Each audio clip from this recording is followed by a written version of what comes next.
5월 2일 월요일 채워지는 세장. 세계적인 배터리 회사인 델코의 회장이자 발명가 찰스 캐터링이 친구에게 이런 제안을 했습니다. 자네가 애완용 새를 키우게 된다는데 10만 원을 걸겠네. 친구는 무언가를 기르는 것도 새도 좋아하지 않았지만 흔쾌히 내기를 받아들였습니다. 며칠 뒤 찰스가 보낸 아름다운 세 장이 친구의 집에 도착했습니다. 친구는 세 장을 거실 한쪽에 치워뒀는데 그날부터 집에 오는 사람마다 이런 질문을 했습니다. 저런, 키우던 새가 죽었나요? 집에 오는 손님마다 같은 질문을 하자 결국 친구는 작은 새를 사서 애완용으로 키우기 시작했고 찰스에게 10만 원을 보냈습니다. 몇 번이고 같은 내기를 이긴 찰스는 마음속에 세 장이 있다면 그 안은 어떻게든 채워진다고 말했습니다. 주님은 내 안에 있는 믿음의 크기만큼 응답하십니다. 내 마음은 하나님의 복을 얼마나 담을 준비가 되어 있습니까? 내 입술과 마음과 찬양으로 주님의 놀라운 사랑과 능력을 감사함으로 고백하고 있습니까? 주님이 주시는 큰 복을 누릴 수 있는 커다란 믿음의 세 장을 마음속에 그리십시오. 오늘의 말씀, 또 내가 기름진 밀을 그들에게 먹이며 반석에서 나오는 꿀로 너를 만족하게 하리라 하셨도다. 시편 81편 16절. 오늘의 찬송 39장 주 은혜를 받으려. 오늘의 만나 한치의 의심도 없이 주님의 능력을 믿고 구하게 하소서. 주님을 위해 구하는 것은 무엇이든 주실 줄로 믿습니다. 5월 3일 화요일, 누구를 아느냐가 중요합니다. 2019년 초 찰리 밴더미어가 84세의 나이로 세상을 떠났습니다. 수십 년 동안 국영 라디오 방송 어린이 성경 시간을 진행했던 그는 많은 사람들에게 찰리 아저씨로 알려져 있습니다. 찰리 아저씨가 영혼의 길로 들어서기 하루 전 친한 친구에게 이렇게 말했습니다. 내가 무엇을 아느냐가 아니라 누구를 아느냐가 중요해. 물론 예수 그리스도를 말하는 거지. 임종을 맞이하면서도 찰리 아저씨는 예수님에 대해 또 사람들이 예수님을 구주로 받아들여야 할 필요성에 대해 이야기하지 않을 수 없었습니다. 바울 사도는 예수님을 아는 것을 자신의 가장 중요한 일로 여겼습니다. 내가 모든 것을 해로 여김은 내 주 그리스도 예수를 아는 지식이 가장 고상하기 때문이라. 내가 그를 위하여 모든 것을 잃어버리고 배설물로 여김은 그리스도를 얻고 그 안에서 발견되려 함이니. 그러면 어떻게 예수님을 알 수 있을까요? 내가 만일 내 입으로 예수를 주로 시인하며 또 하나님께서 그를 죽은 자 가운데서 살리신 것을 내 마음으로 믿으면 구원을 받으리라. 우리는 예수님에 관한 사실들과 교회에 대한 모든 것을 알며 성경에도 해박한 지식을 갖출 수 있습니다. 그러나 예수님을 구주로 알 수 있는 유일한 길은 값없이 주시는 선물인 구원을 받아들이는 것입니다. 예수님이야말로 우리가 알아야만 하는 분입니다. 말씀, 모든 것을 해로 여김은 내 주 그리스도 예수를 아는 지식이 가장 고상하기 때문이라. 빌립보서 3장 8절. 찬송 96장 예수님은 누구신가? 기도, 예수님을 믿고 받아들여 예수님을 알아야 할 모든 사람들을 위해 기도합니다. 만일 내가 아직 예수님을 나의 구주로 받아들이지 않았다면 오늘 나의 입으로 예수님은 주님이시다 라고 고백하게 하소서. 아멘.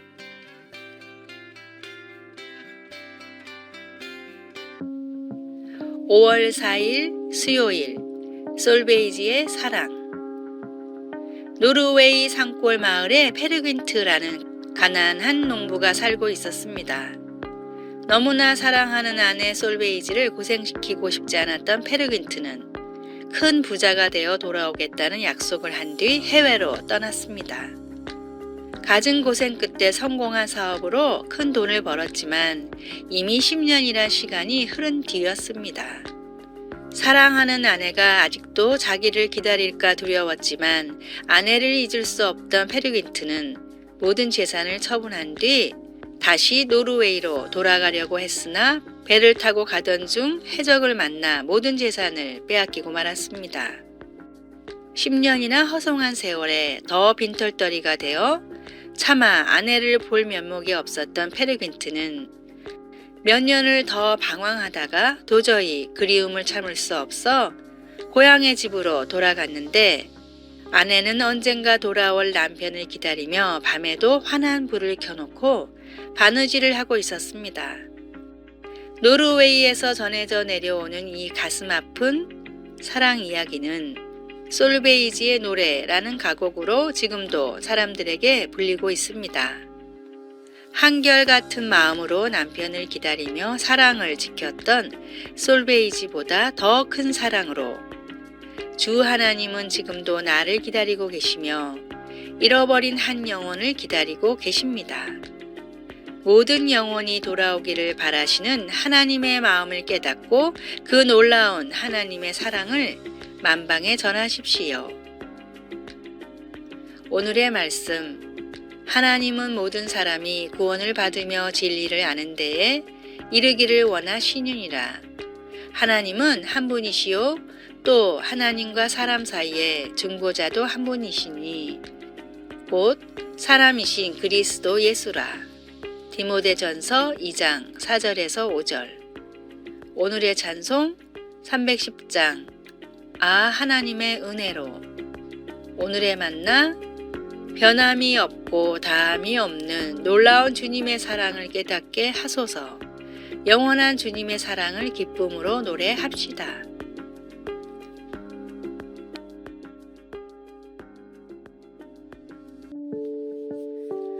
5월 5일 목요일 관계.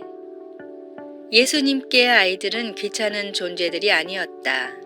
예수님이 아이들을 성가시게 여기시지 않으셨으니 우리도 그래야 마땅하다. 사실 아이들이야말로 진정한 하나님 나라의 삶을 가르쳐주는 최고의 스승이다. 아이들의 솔직함, 부모를 의지해서 무슨 일만 생기면 부모에게 달려가는 모습은 하나님이 우리에게 원하시는 관계를 그 무엇보다도 분명히 보여준다. 예수님은 우리가 아이들에게 주목하고 그들의 말에 귀를 기울여야 한다고 말씀하신다.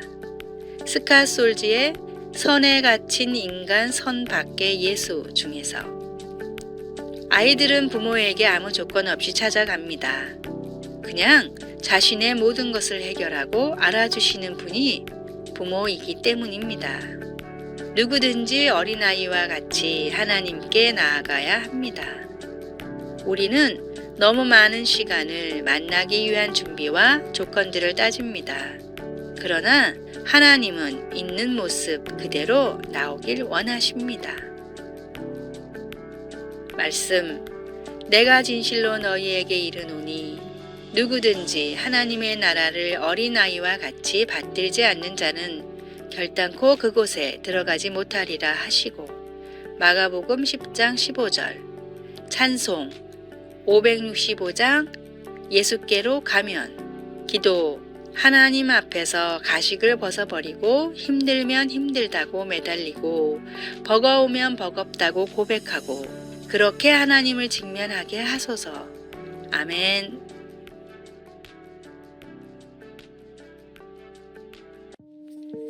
(5월 6일) 금요일. 진리의 안목. 미국의 한 남자가 거실에 걸어놓을 용도로 액자를 구입하러 다녔습니다. 적당한 가격에 쓸만한 중고 액자를 찾은 남자는 당시 우리 돈으로 5,000원 정도에 구입한 뒤 집에 와서 액자의 먼지를 털었습니다. 그런데 액자의 뒷면이 이상해 자세히 살펴보니 꼬깃꼬깃 접힌 종이가 한 장 있었습니다.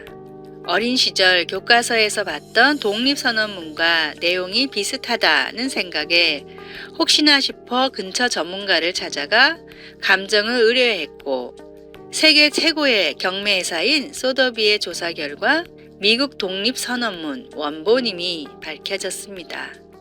이토록 중요한 가치를 지닌 물건이 왜 5,000원 정도의 액자 뒷면에 있었는지 그 이유는 아무도 몰랐지만 허름한 액자에 숨겨져 있던 진짜 보물을 찾아낼 안목을 가진 사람은 한 명뿐이었습니다.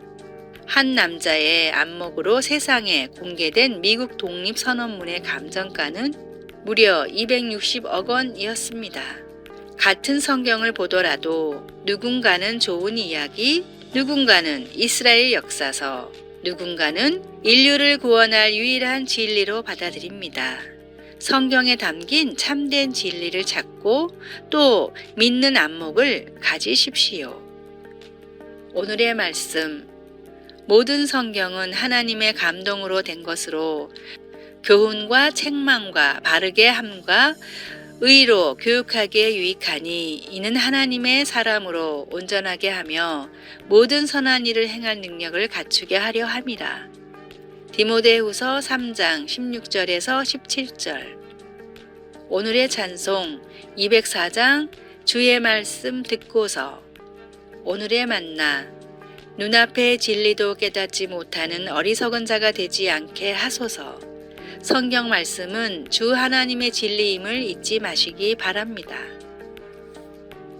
아래의 빨간색 글자 구독을 누르시어 더 많은 전도의 열매를 맺으시기를 기도합니다.